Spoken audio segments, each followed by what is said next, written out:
किती करायचं आहे एकच 50 बाबाच्या पाया पडा असं मी तुम्हाला लगेच म्हणणार नाही पण जो बाबा तुमच्या कामा जो माझ्या नेमा मी त्याच्या पडेल कामा हे माझ्या बाबांचं वाक्य आहे तुम्ही बाबांची नियमावली पाळली त्या ठिकाणी पाळली तर बाबा तुमच्या कामासाठी उभा राहणार अनेक दारिद्र्य भक्त आपल्यात असतील दारिद्र्य मी यासाठी म्हणतो पैसा आहे म्हणून आपण खूप श्रीमंत आहे का नाही पैसा म्हणून श्रीमंत नाही परंतु विचार नाही अधोगतीकडे चाललेले आपण कलियुगातले माणसं झोपताना सुद्धा मोबाईल हुशारा ठेवून झोपतो म्हणजे आपण नाही मोठं श्रीमंत आहे का नाही आपण अध्यात्माला विसरत चाललोय आणि अध्यात्म टिकवायचा आहे जीवनाचा उद्धार करायचा आहे तर आपल्याला गुरु माऊलीच्या पायाची नतमस्तक व्हावं लागेल गुरुचा आदेश हा शिरसाष्टांग मानावा लागेल आणि गुरु भक्तीमध्ये आपल्याला तल्लीन व्हावं लागेल गुरु मी बाबांना नेहमी सांगत असतो बाबांना सांगितलं प्रवीण भाऊ उद्या कार्यक्रम आहे मी मागे बोललो किती लोक येतील नाही मी म्हणलं बाबा 400-500 येतील आरामात नाही एवढे नाही येणार मग मी म्हटलं बाबाला बाबा तुमच्या गुरुवर भरोसा नाही आमचा तात्विक वाद चालतो बाबाचा माझा तर बाबाला सांगत असतो तुमच्या गुरुवर भरोसा नाही परंतु माझ्या गुरुवर भरोसा आहे त्यामुळे उद्याचा कार्यक्रम हा ताप टिपित जल्लोषात होईल बाबा होतो की नाही मला माहिती बाबा माझा अंत पाहतात कारण जशी माझी श्रद्धा बाबावरती आहे जशी तुमची श्रद्धा बाबावरती आहे तशी बाबाची श्रद्धा सुद्धा नाथांप्रती आहे त्यामुळे कोणताही विघ्न असो बाबाचा फक्त शब्द निघला सहज बोलू कौतुके बाबा सहज बोलून जाते नाही कल्याण होईल तुझं वाटण एकदा कोणाचं झालं का कोणाचं आतापर्यंत नाही म्हणून सांगतो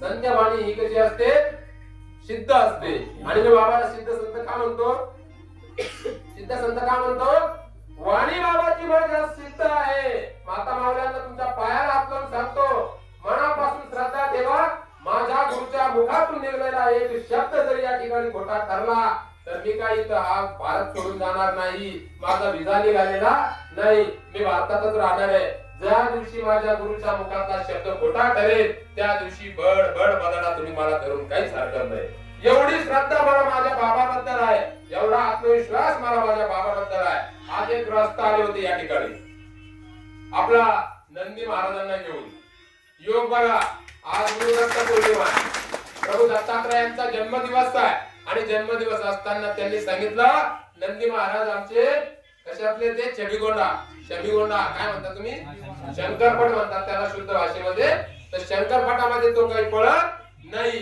बाबांना सांगितलं याचे पाय बांधले बघा दिप्पाट आता नंदी महाराज येऊन गेले बऱ्याच जणांनी बघितलंय एवढा मोठा पहाडा सारखा दिसणारा त्या ठिकाणी नंदी महाराजांसारखा बैल तो थकला तर बाबांनी सांगितलं आज आपल्याला याला काय करायचंय अनुग्रह द्यायचाय मी अंतरगावच्या कीर्तनामध्ये होतो चंदूनानाच्या तिथं कलश यात्रा होती आणि बाबांनी सांगितलं मुक्ताई अशी मडकेची एक करीत होती आपली मडके ना अशी टंग टंग टंग टंग वाजत होती आणि अचानक चंदूनानाचं मडकं कच्च वाजलं ते टक वाजलं ते टंग टंग वाजलं नाही मग त्या ठिकाणी बाबांनी सांगितलं की हे मडकं कच्च आहे आता माझं पक्क झालं माझं कच्च होतं तर आता काय करायचं मडकं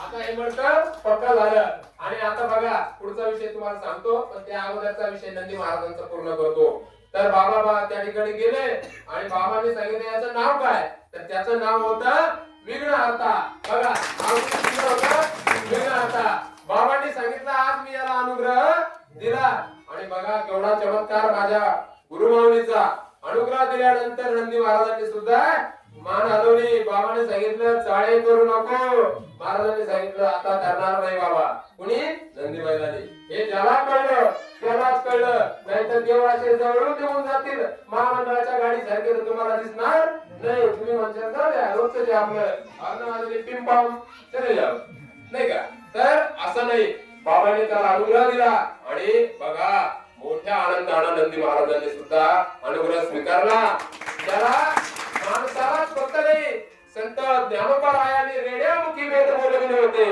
रेड्याच्या मुखातून आणि माझ्या गुरुमाऊलींनी एका पशुला या ठिकाणी अनुग्रह देऊन त्याचं नाव केलं काय नाव दिलं त्याला विघ्नहर्ता नंद महाराज बघा आजपासून आता आपल्याला लवकर ती वार्ता समजेल शंकरपटामध्ये ते विघ्नहर्तानंद महाराज आपले गुरुबंधू आता गुरुबंधू झाले की नाही असं नाही याचा अर्थ तोही मानव होऊ शकतो आणि आपणही मानव होऊ शकतो. तर त्या ठिकाणी ते आपले गुरुबंधू झालेत आता आणि आपल्या भेटीला त्यांना सांगितलं, ते मागे बसले होते त्यांचे मालक, त्यांना सांगितलं आता हे आमचे सगळे गुरुबंधू आहेत, त्यांना इकडे घेऊन येत जा. बघा आज एका पशुच्या जीवनाचा उद्धार झाला.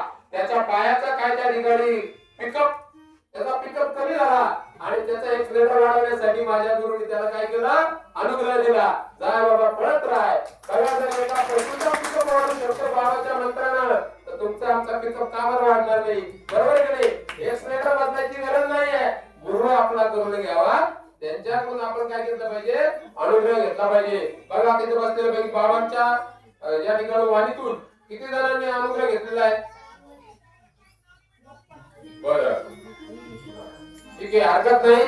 ज्यांची ज्यांची अजून इच्छा होईल त्यांनी आता पुन्हा या ठिकाणी अनुग्रह घेता येईल आणि ज्यांना घ्यायचा आहे त्यांनी पुन्हा गुरुपौर्णिमा आमचं चालूच आहे. आषाढी कार्तिकी भक्तजन येतील आणि बाबा समोर जे स्नान करती. चंद्रभागा आहे आपल्याकडे शिवणाबाई सारखी, हे शिवणाबाईचीच पाडी आहे, सगळं तिचीच कृपा आहे. म्हणून शिवणाबाई म्हणजे जे स्नान करती, दर्शन हेळा मात्रे तया होय मुक्ती, केशवाशी नामदेव माधवाशी नामदेव. आलं का लक्षात? म्हणून अशा सगळ्या भाविकांसाठी हे कच्चे मडके आता पक्के करायचं काम त्या ठिकाणी बाबा रूपी कुमार बसलेले आहेत. तर आपण सर्वांनी आपली कच्ची मडके पक्के करून घ्या. बाबा मला लय टोचायचे, बरेच जण मला म्हणायचे प्रवीण भाऊ तू सगळ्यांना उपदेश करतो, सगळ्यांना सांगतो. इकडे ताई पण आहे, 2-3 मला ते बोलल्या माग की गुरुपौर्णिमा आली तर तुम्ही बोलता अनुग्रह घ्या. तुम्ही काय केलं? मला वाटतं गुरुपौर्णिमेला मी बोललो होतो की माझी योग्य वेळ आल्यानंतर मी ज्या दिवशी सगळं स्वाहा करेल त्या दिवशी मी बाबाच्या हस्ते अनुग्रह घेईल.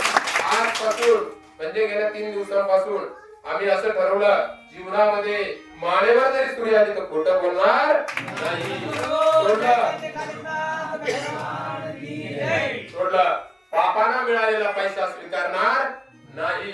सोडलं बाबाच्या पाकिटातले पैसे कधी चुकून माझ्या पाकिटात आले तर ते मी घेणार घ्यायचे ना, आपलेच ना ते उदाहरण सांगतोय. परंतु पाप मार्गाने सगळं काही मिळालेलं आपल्याला जय जातं का? नाही. तुम्ही एखाद्याचे 300 रुपये सापडले तुम्हाला तर तुमच्या दुसऱ्या दिवशी 3000 जाणार, लिहून ठेवा. त्या 300चा आनंद फार टाइम टिकत नसतो. म्हणून माझ्या गुरुमाऊलीचा महिमा असा आहे. त्या ठिकाणी आज आपण आपल्या सर्वांच्या उपस्थितीमध्ये आज प्रभू दत्तात्रयांच्या या पावनभूमीमध्ये या ठिकाणी मला अनुग्रह घेण्याची संधी आपल्या सगळ्यांना प्राप्त झाली आणि माझ्या गुरुमाऊलीने सुद्धा मला 7 वर्ष पिढवलं. हो 7 वर्ष बाबा मला कधीच म्हणले नाही तू माझ्या जवळच आहे बाबा, तू माझ्या कीर्त असतो, अनुग्रह घे. बाबा कधीच कोणाला सक्ती करणार नाही. भक्तीची सक्ती नको, बळे काही बोलू नको. मी बळत काही बोलत नाही, कारण बाबाने मला कधी भक्तीसाठी सक्ती केली नाही. तर बाबाने या सगळ्या गोष्टी करून घेतल्या. या ठिकाणी आपल्याला जी आपली यात्रा सुरू आहे, सिद्ध धनलक्ष्मी माता यात्रा, तर या यात्रा सुरू असताना ज्यांच्या घरी आतापर्यंत कलश जाण्याची संधी प्राप्त झाली त्या भाविकांचे